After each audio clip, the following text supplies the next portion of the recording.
En este mecanismo de prueba de autoridad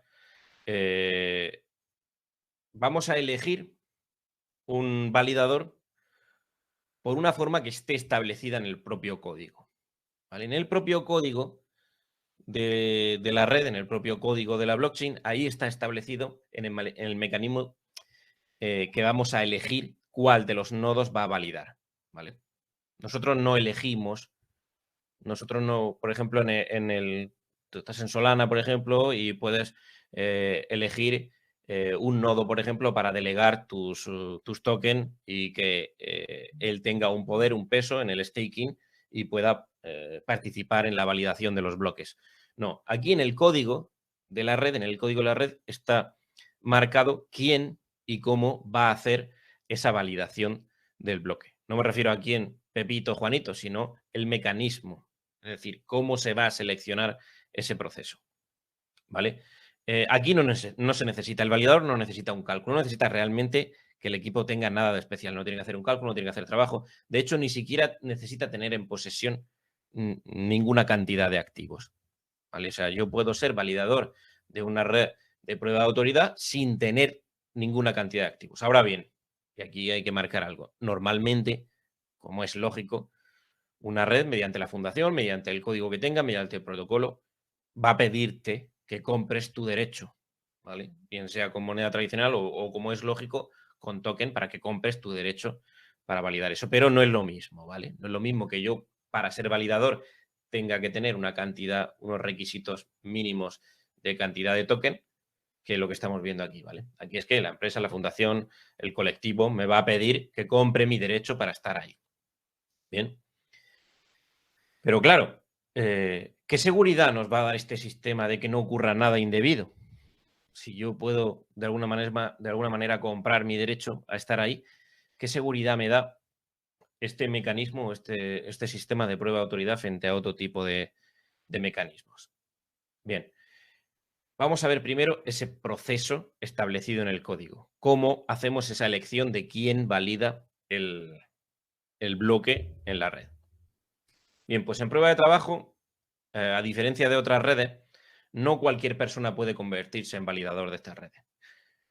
Todos los que estamos aquí ahora mismo podemos hacernos validadores en la red de Bitcoin, pues poniendo nuestro ordenador, poniendo una consola, una Play, poniendo ahí ya gente minando pues con relojes o con unas cositas así pequeñas, con lo que quiera tú te puedes hacer validador. Pues en una red de prueba de trabajo no cualquiera puede hacerse validador de una red, ¿vale? Todos los validadores que tienen una red de prueba de autoridad, todos los validadores han sido previamente verificados. Antes de que hagan su trabajo, han tenido que pasar por un proceso de verificación. Sí, con Game Boy había una persona. Antes de convertirse en validador, antes de tener el derecho a validar bloques, han tenido que pasar un proceso específico para que la red los acepte. No cualquiera puede entrar, ¿vale?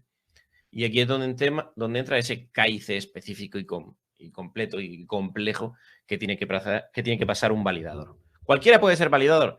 En teoría sí, cualquier persona puede ser validador siempre que cumpla unos requisitos, pero vamos a ver que esto es bastante complejo. A cualquiera de nosotros nos costaría ser validador en cualquier red de prueba de autoridad si no es que la diseñamos nosotros. Bien, en este caso, los validadores que quieran acceder, que quieran pasar ese KIC específico, que quieran convertirse en validadores de este tipo de ruedas, de este tipo de red con prueba de autoridad, no solo van a aportar sus datos, no solo van a aportar el DNI, su nombre, su dirección, sino que van a tener que demostrar fehacientemente, digamos, un buen hacer, una buena fe. ¿Y eso cómo lo vas a demostrar si eso es muy difícil de demostrar? Yo te puedo firmar un papelito diciendo, sí, no voy a hacer nada malo, y ya me aceptas. Pues no, vas a tener que pasar un test de idoneidad. Y en este test es bastante complejo, ¿vale? Vas a tener que superar ese test y en este test, a diferencia que en otro tipo de redes o en otro tipo de KICs, vas a tener que dar tu nombre completo, el individuo, la empresa. Si es un ente jurídico, pues toda la definición del ente jurídico, las personas que hay detrás, los socios que tienen, los partners, las relaciones que tiene con otras empresas, direcciones, cuentas bancarias, la situación económica actual mediante demostración por auditoría.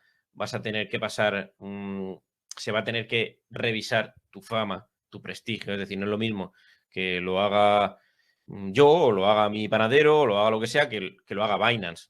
Por ejemplo, si Binance se quiere convertir en validador de una red de prueba de autoridad, pues su fama y su prestigio también se valora antes de... Juan Carlos dice, ¿ante quién haces esto? Lo vamos a ver, no te preocupes. Ante la propia red. Hay mecanismos para elegir esto, lo vamos a ver. Tienes que demostrar esa fama, ese prestigio. Tienes que, eso, lo que hablamos, no es lo mismo que Facebook, por ejemplo, o Goldman Sachs se quiera convertir en validador de una red de prueba de trabajo que lo quiera hacer yo. No es lo mismo. Aunque tenga los mismos requisitos y pueda demostrar la misma solvencia, que es muy difícil demostrar eso, no es lo mismo que Binance o que Juanito Rodríguez sean validadores. No tiene el mismo peso esa fama y ese prestigio, ¿vale? Vas a tener que pasar entrevistas, vas a tener que pasar unos test, etcétera, etcétera, etcétera. En muchos, en la mayoría, también presentar un certificado de antecedentes penales, todo eso, ¿vale? Vale, pero todo esto no te asegura que formes parte de validador, que seas un validador. ¿Por qué? Porque todos esos que prueben, que superen ese test de idoneidad, compiten entre ellos. ¿Y por qué compiten entre ellos? Bueno, pues tiene sentido porque para seleccionar, o sea, para elegir a la persona que lo... A ver, perdón, que aquí se ha pasado un... Vale, aquí compiten entre ellos. El número de validadores en este tipo de redes es limitado. O sea, por ejemplo, en una red Proof of Work, en una red de Bitcoin, cualquiera se puede ir añadiendo hasta el infinito. Cualquier persona del mundo podría ser un validador o incluso podría ser validador 2 o 3 veces.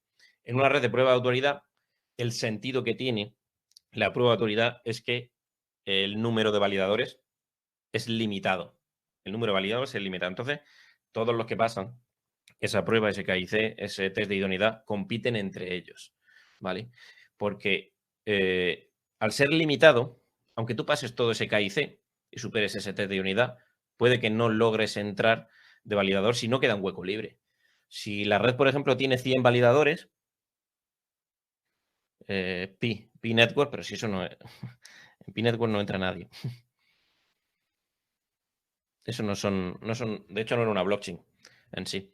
Bien, para ser validador de una red de prueba de autoridad, no de cualquier red, una red de prueba de autoridad, hay una cantidad limitada. También hay otro tipo de redes que tienen también los nodos limitados, pero no porque tengas un nodo, la cantidad de validadores limitados, es una prueba de autoridad, ¿vale?